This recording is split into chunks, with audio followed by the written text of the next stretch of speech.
시사본부. 지금 여러분은 대한민국 라디오 유일의 점심 시사 프로그램을 듣고 계십니다. 네, 사회에 존재하는 다양한 이슈에 대해서 가감없이 우리 생각을 표현하는 세상의 모든 리뷰. 김선영 문화평론가와 함께합니다. 어서 오세요. 안녕하세요. 예, 앞서 각설하고에서도 정치권의 의견 좀 들어봤습니다만 그렇게 입을 수 있다. 뭐 그게 뭐 이렇게 지금 말씀 두 분 다 해주셨는데. 아, 네. 국회 본회의장에 원피스 입고 출석을 했다가 이 논란에 휩싸였던 네. 유호정 정의당 의원. 네. 이게 괜히 상당히 좀 이슈로 지금 떠오르고 있어요. 그렇죠. 예. 어떤 부분이 문제였고 이 논란이 과연 왜 나왔는지 네네. 좀 이거 짚어보도록 하겠습니다. 네. 유호정 의원 직접 여기에 대해서 인터뷰를 하면서 입장 밝혔다고요? 네, 그러니까 일단 먼저 이 옷을 입고 이제 등원을 하게 된 배경이 밝혀졌죠. 네. 그러니까 그 하루 전날에 이제 2040 청년 다방에서 우리가 이 복장을 입고 본회의에도 출석을 하자라는 네. 의견이 있었고 그대로 나온 그 복장을 하고 온 거고요. 예. 유호정 의원 같은 경우에는 이제 국회는 본인의 일터고 본인은 입법 노동자고 네. 그렇기 때문에 나는 현실에서 그 청년 여성 노동자들이 자주 입는 그런 복장으로 나도 하나의 노동자로서 이제 편한 옷을 입고 출근했을 뿐이다라고 네. 얘기를 한 거죠. 그리고 여기에 대한 이것이 어떤 한 사람에 대한 검열이라기보다는 거기에 굉장히 좀 도가 지나친 비난과 검열로 진행되는 그런 의견들에 대해서 우리가 한번 왜 이런 의견들이 나오나 생각을 해봐야 된다. 저는 일단 하나의 공론장이 만들어졌다라고 생각을 한다라고 의견을 표명한 상태죠. 예. 이게 국회 내에서 논란이 있었던 건 아니죠? 국회 내에서도 논란이 있었겠죠. 근데 이제 떠들썩하게 기사화가 된 것은 이제 여러 가지 커뮤니티에서 이제 좀 도가 지나친 그 댓글과 반응들이 나오면서 그것들이 기사화가 되고. 국회에 어울리지 않는 복장이다. 네. 그러니까 일단 그런 논란이 있어요. 지금 논란이 약간 두 가지 차원이에요. 하나는 이제 국회에 어울리지 않는 복장이다. 이것 같은 경우에는 우리가 아무래도 이제 일반 사람들이 생각하고 있는 어떤 격식이라는 차원이 있으니까 의견이 충분히 갈릴 수 있는 문제죠. 이거는 누가 틀렸다 이런 문제가 아니라.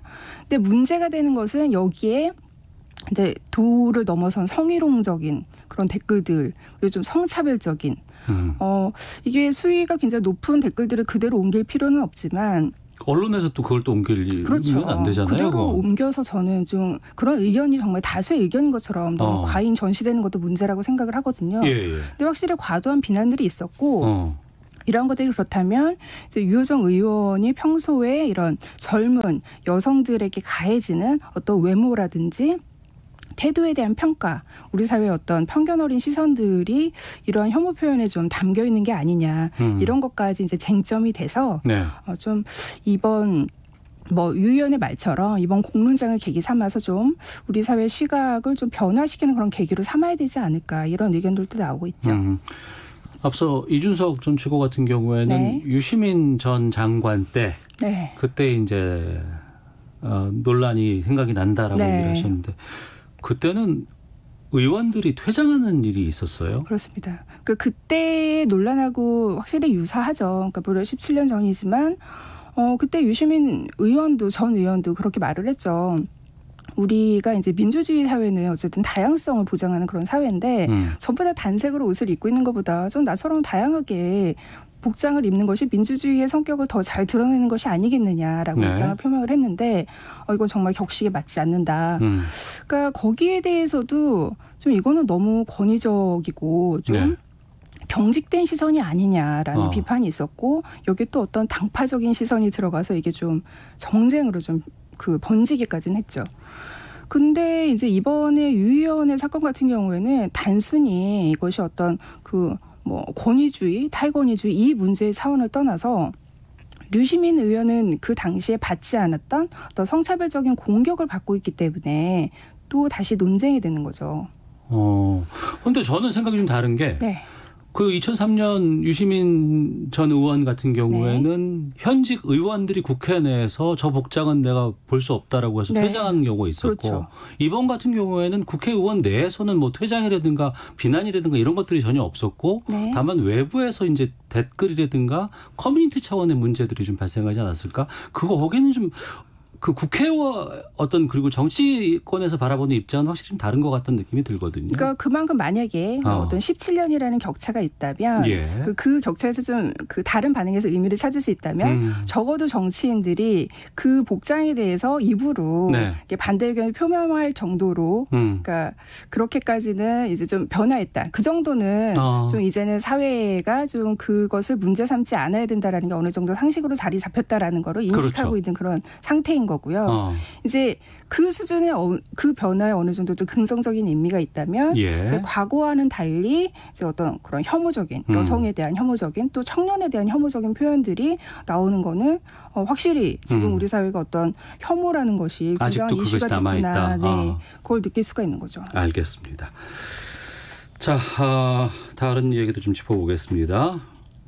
광고가 논란이 되고 있는데 네. 독일 자동차 브랜드 아우디의 광고라고요? 어떤 광고였습니까? 이것도 사실 좀 약간 같은 맥락에서 얘기를 할 수가 있을 텐데 네. 먼저 이 광고 같은 경우에는 이제 신차를 광고를 하면서 네. SNS 계정에 올린 광고가 이제 금발머리의 여자 아이가 그 원피스를 입고 차 앞에서 이제 바나나를 먹고 있는 그 이미지 광고였어요. 네. 우리가 보통 기존의 광고에서 가지고 있는 어떤 시각적인 기호라는 것들이 있잖아요. 바나나를 먹는, 그러니까 무언가를 이렇게 먹는 행위라는 것은 어떤 포르노적인 기호가 있고 또 이 모델이 아동, 여자아이라는 점에 대해서 좀 약간 소아성애적인 코드가 있다라는 비판이 있었기 때문에 예, 거기에 대해서도 뭐 아우디가 사과를 하고 광고를 지금 내린 상황이에요.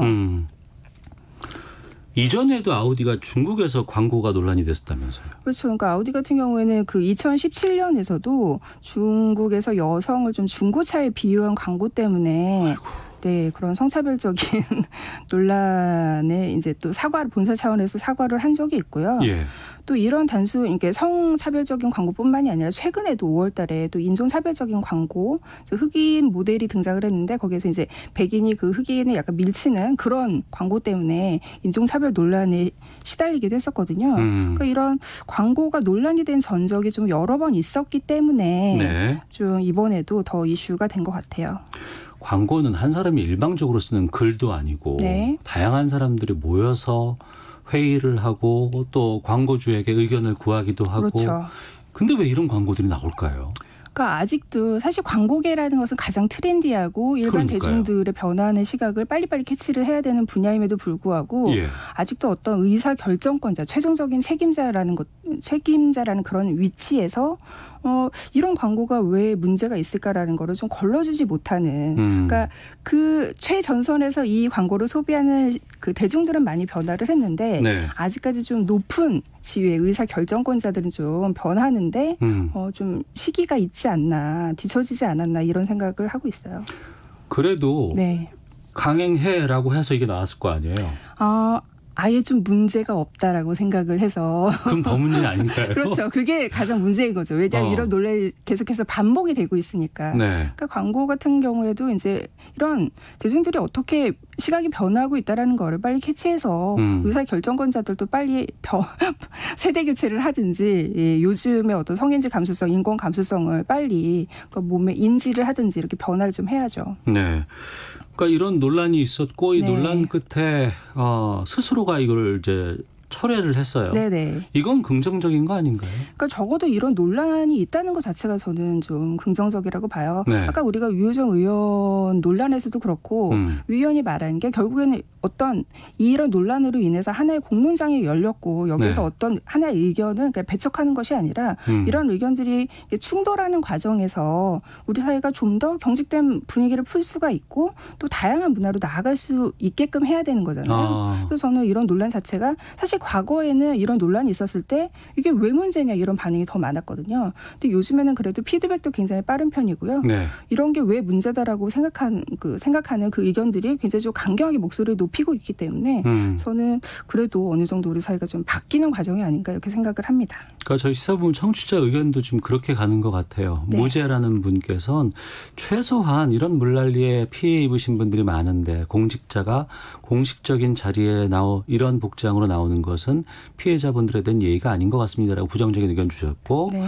1632님은 미니스커트 입고 국회 당당히 동원하는 국회의원들의 모습을 보고 싶습니다라는 네. 의견도 주셨고 네. 9959님은 옷은 중요하지 않습니다. 어떻게 의정활동하느냐가 중요하겠죠. 네. 화제를 모은 만큼 좋은 의정활동 보여주기 바랍니다. 라는 의견도 주셨거든요. 네. 이런 다양한 의견과 견해가 공존하고 그 끝에 좋은 매듭을 질 수 있는 그게 바람직하지 않겠습니까? 그렇죠. 그리고 언론에서도 너무 극단적인 표현으로 이제 갈등을 키우지 말고 어떻게 변화할 것인가에 좀 초점을 맞췄으면 좋겠습니다. 알겠습니다. 세상의 모든 리뷰 김선영 평론가와 함께했습니다. 고맙습니다. 감사합니다. 예, 한강 유역에 내린 비 때문에 강원도 원주시 문막교 지점의 수위가 계속 상승해서 홍수주의보 발령됐습니다. 원주시 문막교 지점입니다. 이곳에 계신 분들 유의하시고요. 또 피난 가능한 장소라든가 길 미리 좀 알아주시고 갑작스런 홍수 발생 시에 해당 시군의 통제에 따라서 안전한 곳으로 대피하시길 바랍니다. 시사본부 마치겠습니다. 안녕히 계십시오.